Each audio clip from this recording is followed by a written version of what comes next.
దాని మీద డేటా తీసుకొని చేశారు. దాని ఆధారంగా ఎవరో సుప్రీంకోర్టులో కేసు కూడా ఫైల్ చేశారు, ఒక్కన బ్యాన్ చేయాలని చెప్పి.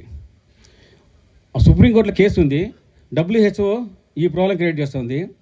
పక్కన ఒక్క ఏరియా పెరుగుతోంది, దాంతోపాటు ఒక్క ప్రొడక్షన్ పెరుగుతోంది. మళ్ళీ మీకు యూజ్ చూస్తే కన్నా ప్రపంచంలో ఒక్క ఎవడు తిండు ఎక్సెప్ట్ భారతదేశం తప్పిస్తే కన్నా. భారతదేశము లిటిల్ బిట్ చైనాలో ఈ మధ్య వాళ్ళు కొత్తగా ప్రోడక్ట్ తెచ్చారు, చూవింగ్ గమ్. ఒక్క నుంచి అది బాగా పాపులర్ అయింది. అంటే ఒక్క మినిమం అంటే కన్నా ఒక 20 mm లెంత్ ఉండాలి పొడుక్కోండి. ఆ ఒక్కలో చూవింగ్ గమ్ తయారు చేసి వాళ్ళు నీట్గా ప్యాక్ చేసి వాళ్ళు మార్కెట్ చేసుకుంటున్నారు. వాళ్ళకి ఇబ్బంది లేదు, వాళ్ళకు ఉన్న ప్రొడక్షన్ కూడా సరిపోతుంది.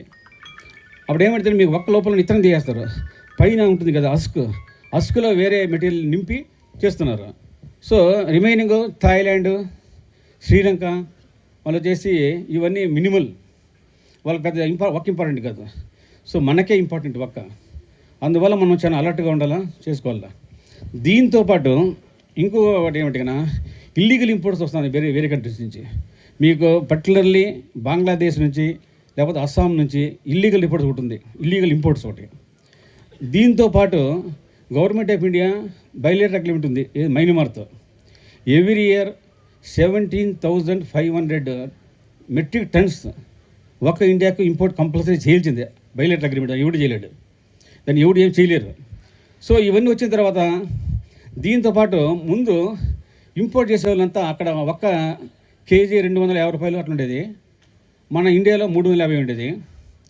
ఆ టైంలో రైతులంతా కలిసి మా CPCRI వచ్చిన తర్వాత నా చేంబర్లో మీటింగ్ పెట్టి మేము ఒక డాక్యుమెంట్ తయారు చేసి గవర్నమెంట్ ఆఫ్ ఇండియాకు నిర్మలా సీతారామన్ కలిసి ఒక్కను యాక్చువల్గా ఇంపోర్ట్ చేసుకున్నప్పుడు కూడా ఇన్వాయిస్ వాల్యూ 350 కన్నా తక్కువ ఉండకూడదు అని చెప్పి చేసిన తర్వాత అది ఇంప్లిమెంటేషన్ అయిన తర్వాత అట్లీస్ట్ ఒక్క కొంచెం స్టెబిలైజ్ అయింది.